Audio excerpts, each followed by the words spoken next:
Nice launch trajectory and countdown net. Pad is clear. 10, 9, 8. Launch auto sequence has started. 6, 5, 4, 3, 2, 1. Go for launch.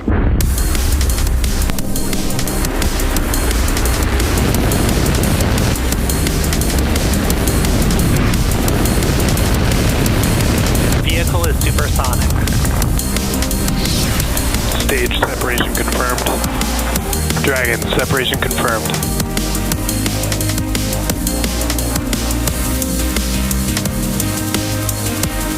Stage 1 is transonic. Landing legs have deployed. And Falcon 9 has landed.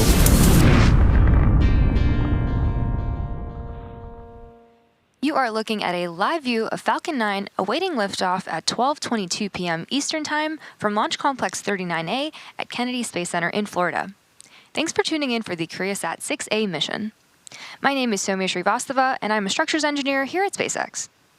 Today, we'll be delivering the Koreasat 6A satellite to a geostationary transfer orbit on behalf of KTSat, a provider of satellite broadcasting and communication services. Koreasat 6A will replace the current Koreasat 6 satellite and will deliver both fixed satellite service and broadcasting satellite service to South Korea. And with its Korea Augmentation Satellite System, or CAS-2 payload, KTSat will be able to provide advanced satellite broadcasting, communication, and navigation services to civil, government, and military customers in Korea. SpaceX previously launched the Koreasat 5A for KTSat back in 2017. This will be the 23rd flight for this booster, which previously supported several Starlink missions, 2 crew and 2 cargo missions for NASA, and most recently, the European Commission's Galileo L13 mission, amongst others. At T-minus 11 minutes and 50 seconds, we are looking good for an on-time liftoff. The vehicle is healthy, and the range is ready to support, and it's a beautiful day today with only a 5% possibility of a weather violation. And while we wait, let's meet the vehicle that will be taking Koreasat 6A to orbit today. The 2-stage Falcon 9 vehicle on your screen stands 229 feet tall. When it's fully fueled, it'll hold just over 1 million pounds of propellant. And we began loading those propellants on both stages of the vehicle at T-minus 35 minutes. Starting from the top of the rocket, Koreasat 6A is safely enclosed inside of the 17-foot diameter payload fairing, which is the nose of the rocket. Made of a carbon composite material, the fairing protects the satellite on its way to orbit. And the fairing is made up of 2 halves, which are jettisoned approximately 3 minutes into flight. The fairing halves supporting today's mission are flight-proven, with each half flying for its 4th time today. And both fairings will be recovered after today's flight by the fairing recovery ship Doug. Below the payload fairing, we have the 2nd stage, which is the part of the rocket that will take our payload to its destination orbit today. The 2nd stage will ignite its single Merlin vacuum engine, or MVAC for short, about 2.5 minutes into flight, and then will relight a 2nd time before we deploy the Koreasat 6A satellite. Below the 2nd stage, you can see the black inner stage, which is part of the 1st stage booster. At the bottom of the 1st stage, there are 9 Merlin engines that will get Falcon 9 off the ground and up to the thinner parts of the Earth's atmosphere. Shortly after liftoff, the 1st and 2nd stages will separate from one another, then the 2nd stage will continue to orbit, while the 1st stage will start making its way back to Earth. The 1st stage is designed to be reflown with minimal refurbishment between flights.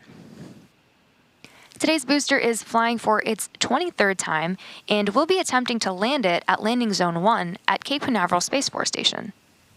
If we're successful in recovering the rocket, it will mark the 364th successful recovery of an Orbital-class rocket. And lastly, the large truss structure you see next to the rocket is the Transporter Erector, or TE. And we use it to both roll the rocket out to the pad and to raise it to its vertical launch position. In callouts over the nets, you may hear the TE referred to as a strong back from the launch team. The TE also routes the vehicle's fluids, power, and telemetry umbilicals from the ground systems to the rocket and satellite up until the moment Falcon 9 transitions to internal power. Okay, Now that you're a bit more familiar with the vehicle and ground systems, let's take a moment to hear from our customer for today's mission, KTSat.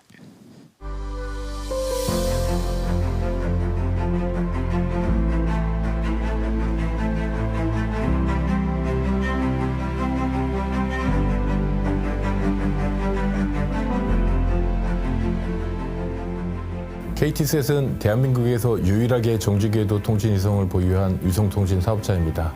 무궁화 5A2, 6호, 7호, 8호, 그리고 지금 발사하는 6A2까지 5기의 무궁화 위성을 통해서 전 세계 위성통신 서비스를 제공하고 있습니다. 통신, 관측, 항법까지 다양한 서비스를 통해 한국은 물론 아시아와 중동, 아프리카 등 전 세계 고객들의 사랑을 받으며 글로벌 종합 위성 사업을 선도하고 있습니다.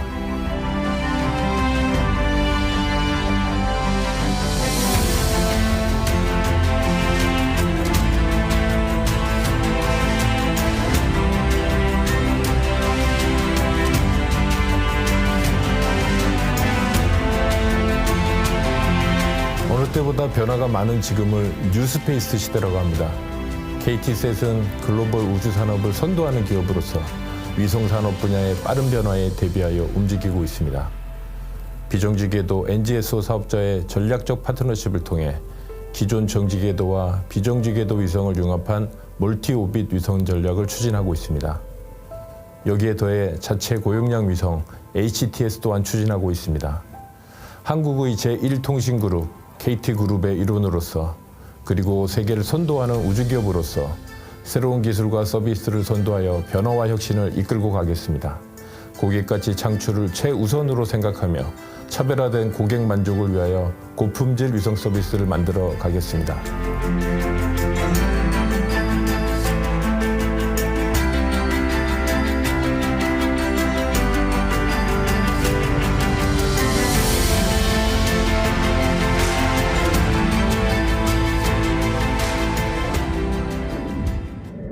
This is a great day for Koreasat 6A. This is a great day for all of us. Everyone at Thales Alenia Space has really been looking forward to this launch. And our relationship with our customer KTSat is very special to us. We are extremely proud to provide our long-standing partner, KTSat, with a state-of-the-art satellite. Koreasat 6A will ensure KTSat's ability to provide the highest quality satellite services to its customer over the long term and achieve a sustainable growth in KTSat's satellite business in fixed and broadcasting services. Koreasat 6A will also improve the availability and reliability of CAS, the Korea Augmentation Satellite System, placing Korea at the forefront of secure positioning and navigation performance for air traffic. Koreasat 6A is the fifth satellite to be built by Thales Alenia Space for KTSat. And we are proud to play such an important role in Korea's satellite communication capacity. It is the outcome of a great teamwork with KTSat. I would like to extend my congratulations to everyone who has worked so hard to make today's event happen. And I would like to thank KTSat for their continuous trust in Thales Alenia Space.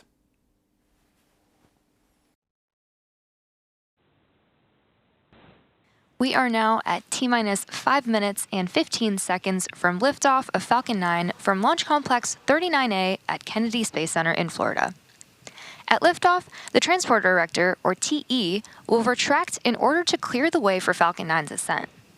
And to prepare for that retraction, we'll see the clamps open up. Pressing for strong back retract. We'll see the clamps open around the base of the second stage, and then the TE will pull away from the rocket. And so we should see those events happening in the next minute.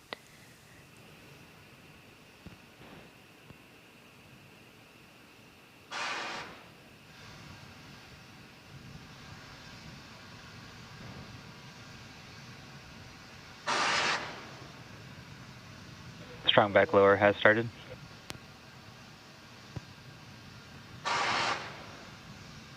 We just heard that the strongback will begin to retract away from the vehicle, and we have a great view of the clamp arms, which are opening up slowly.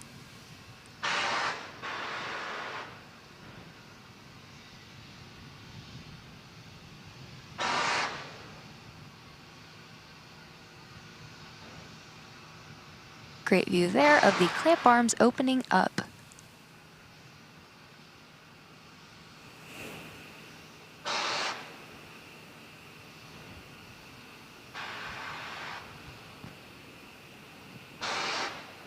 At this point in the countdown, both the first and second stages are nearly fully loaded with 1 million pounds of kerosene fuel and liquid oxygen. The first stage and second stage should finish loading propellant about a minute apart from each other. The first stage will finish up at around T-minus 3 minutes and the second stage at T-minus 2 minutes. The white clouds you see around the vehicle are formed as the chilled gas above the LOX tank liquid surface vents overboard to maintain pressure in the tank as needed. And when that gas comes out into the warmer air, it condenses with the water in the air and then forms those clouds you see on your screen.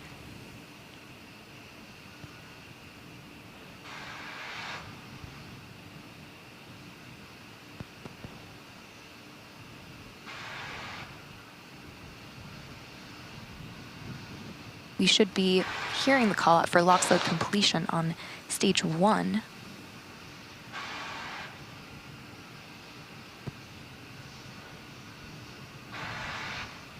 Stage 1 LOX load complete. And there's that call out, and so we are waiting on a similar call out for LOX load completion on stage 2 in about 30 seconds. And at T-minus 60 seconds, Falcon 9 will be in startup, and that means that the rocket's autonomous internal flight computers will have taken over the launch countdown. And then, just inside of T-minus 2 seconds, we light the 9 Merlin engines for liftoff.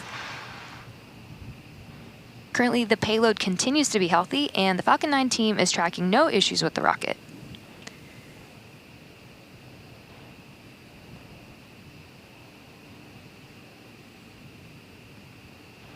Stage 2 LOX load complete.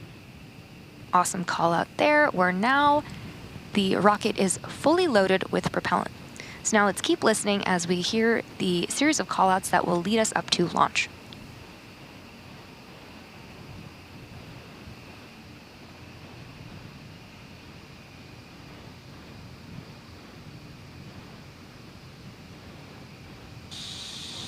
Gas launch closeouts. You can see that white cloud from venting the TE LOX line, which is totally normal.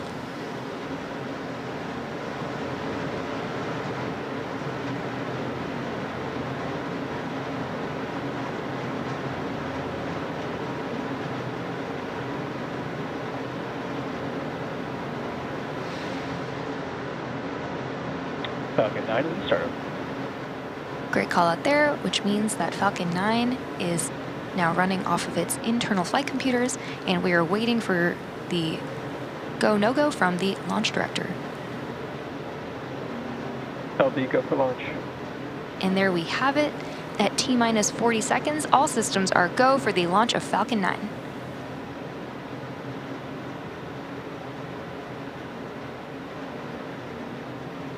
T-minus 30 seconds.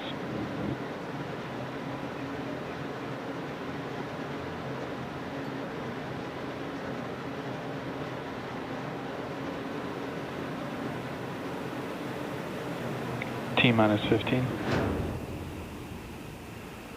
T-minus 10, 9, 8, 7, 6, 5, 4, 3, 2, 1. Ignition and launch. Go Falcon, go Koreasat.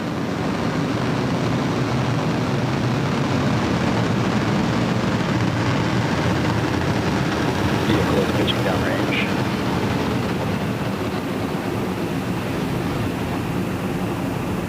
Heavy propulsion is nominal.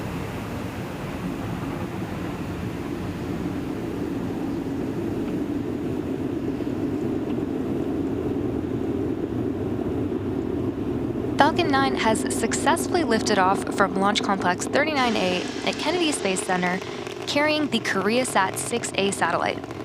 During ascent, we tilt or gimbal the engines, and that turns the rocket horizontally. Power and telemetry nominal. A maneuver known as a gravity turn. We're still going up, but now we're also heading horizontally away from the launch pad. Moments ago, we throttled the engines down in preparation for max Q, or maximum aerodynamic Falcon pressure. 9 is supersonic. Great callouts on the nets.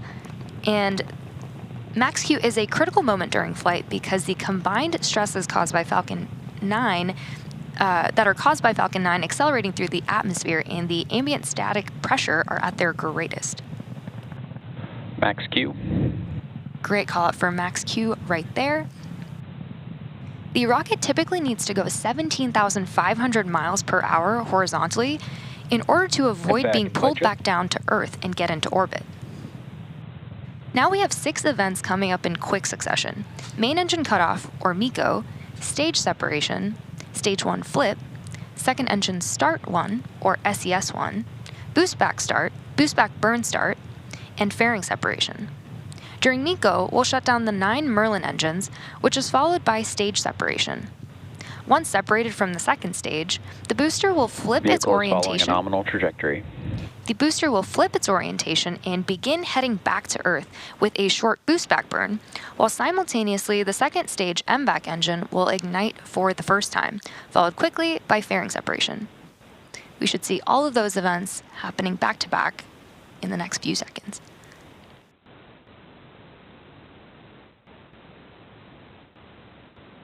Stage separation confirmed.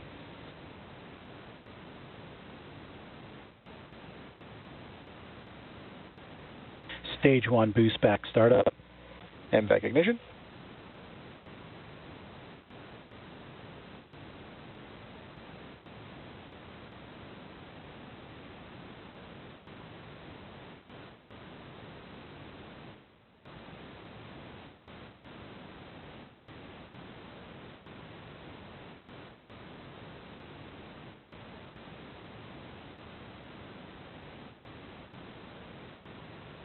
Some awesome views on the screen of those events that happened back to back: MECO, stage sep, S1 flip, and SES1. Fairing separation confirmed. An awesome view of fairing separation as well. We'll be attempting to retrieve these fairing halves again today once they fall back to Earth using our recovery vessel, Doug. Next up, we are waiting. Stage 1 boost back shutdown. And we just had confirmation that we completed our boost back burn. So it's about T plus 3 minutes and 40 seconds into today's mission. And at T plus 6 minutes and 32 seconds, we expect to have some great views of the first stage entry burn. For the entry burn, we relight 3 of the M1D engines on the first Both stage. vehicles continue to follow nominal trajectories. Starting with the center E9 engine, followed shortly after by the E1 and E5 engines, which slows down the vehicle as it passes back into Earth's atmosphere. We need to slow down to reduce re-entry forces, which ultimately helps us recover and reuse the first stage.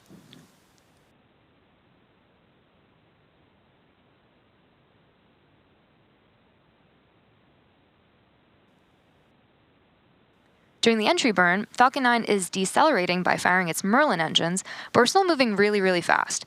And this causes the vehicle to fly through Merlin's exhaust gases, which is also known as the rocket's plume. And this deposits a layer of soot on the vehicle surface, which is why our flight-proven vehicles look so toasty. And that soot comes from the carbon-based fuel that Falcon 9 uses, the RP-1. Reusability is key to lowering the cost of spaceflight, which enables more investment in critical scientific research. And as a reminder, the Falcon 9 first stage that is supporting today's mission will be performing this entry burn for its 23rd time.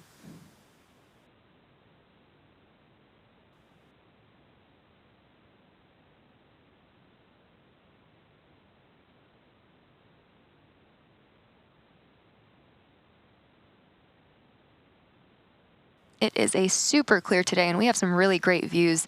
You can see that both the Stage 1 and Stage 2 vehicles continue to pick up speed.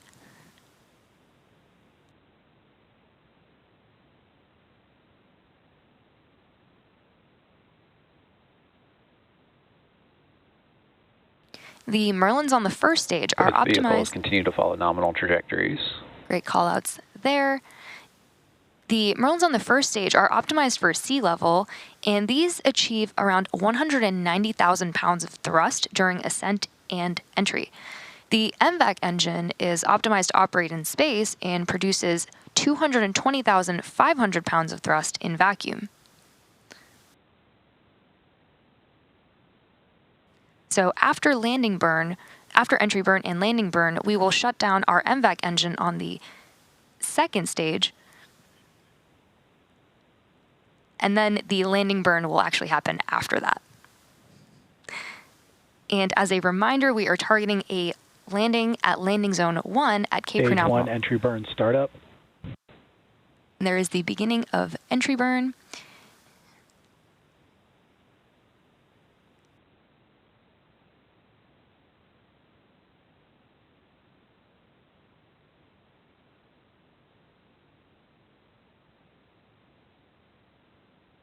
Stage 1 entry burn shutdown. An awesome view of Stage 1's entry burn as it heads back towards landing zone 1 at Cape Canaveral Space Both Force vehicles Station. continue to follow nominal trajectories.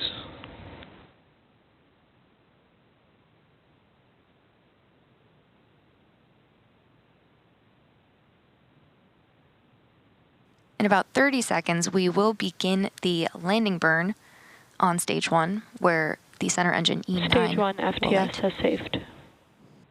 Stage 2 is in terminal guidance. Stage 1 transonic. All great Stage 1 callouts right there. Stage 2 FTS has saved.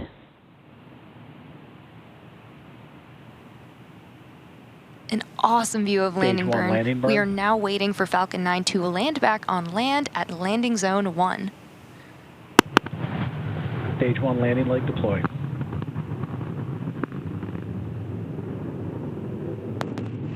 And there you have it. That landing marks SpaceX's 364th recovery of an orbital class rocket, including first stage landings for Falcon 9 and Falcon Heavy.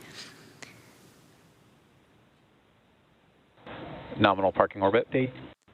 Stage 1 landing confirmed. We also had SECO 1, and with that, let's return to our mission in progress. The second stage is now embarking on its coast phase, during which we're going to take a short break. And after the coast phase, we will light that MVAC engine for a second time around the T plus 28 minute mark, and that will be followed by payload deploy around the T plus 34 minute mark. So we'll see you back here in about 20 minutes.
flesh. They do. But that metal, that's space. A billion years ago, when we came out of the sea of this earth, and we formed a spine for ourselves. Formed a spine for ourselves. And we reared ourselves up upon this land. And we moved unto the land. When we came out of the sea of this earth,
back to the Koreasat 6A mission. We've had a great mission so far with incredible views throughout, actually. Falcon 9 lifted off at 12:22 p.m. Eastern from Launch Complex 39A at Kennedy Space Center.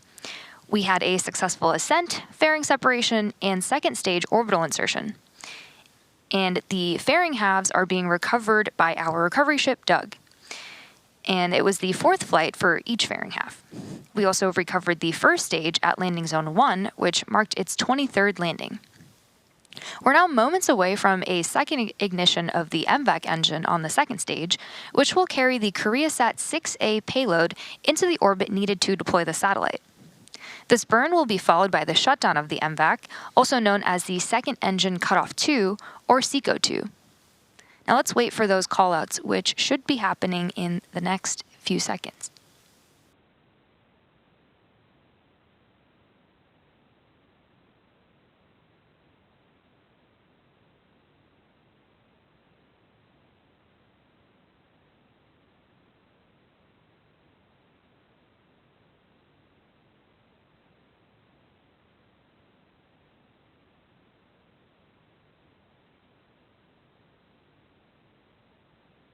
An awesome view of the MVAC, which has now lit up for its second burn.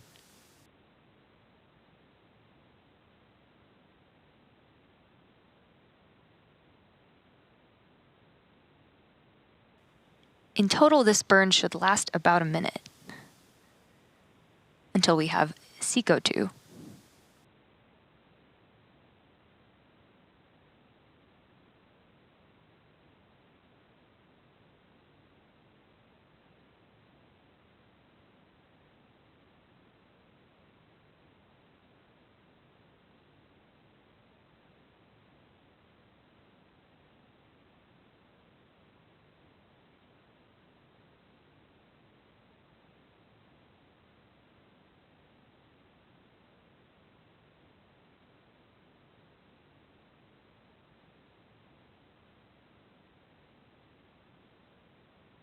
Nominal orbit insertion. And with that call out, we have second engine cutoff, or SECO 2, and we're now just a few minutes away from payload deploy.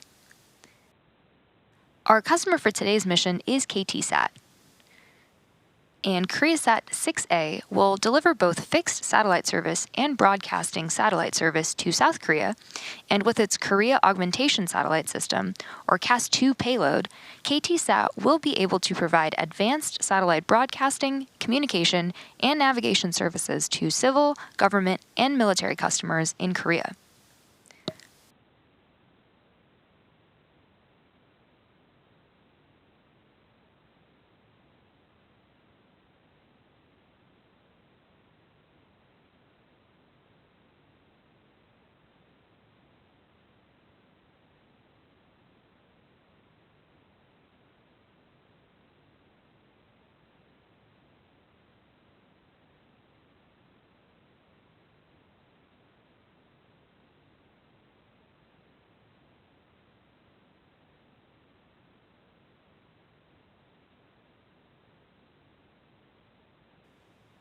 We had an awesome view right there of the payload, which is the CAS payload, and that is a government project led by the Ministry of Land, Infrastructure, and Transport.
CAS is the 7th satellite system globally to be officially recognized by the International Civil Aviation Organization, which is a United Nations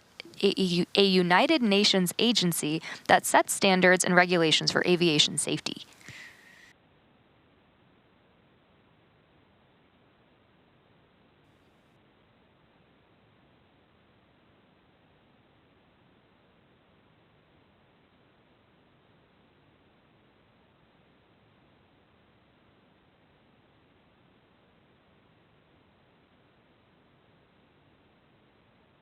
CAS is expected to improve the GPS position error distance in real time to ensure positioning reliability throughout the country.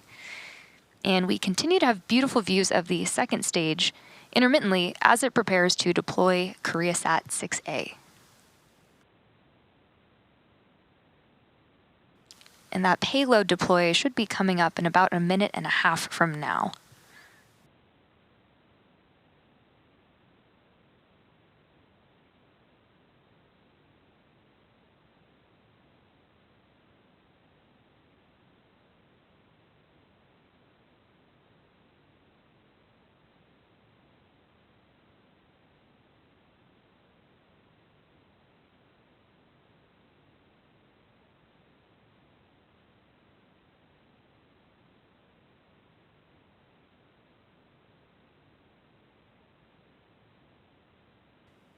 And as a reminder, our customer for today's mission is KTSat, and SpaceX previously launched KTSat's Koreasat 5A communication satellite back in 2017.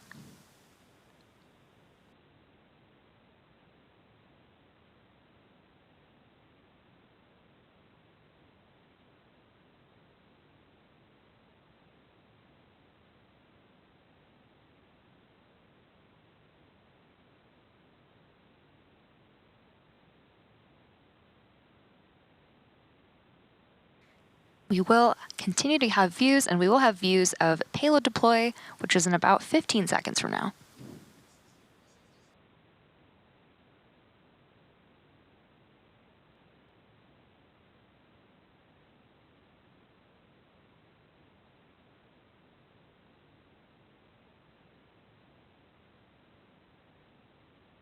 Koreasat 6A deploy confirmed.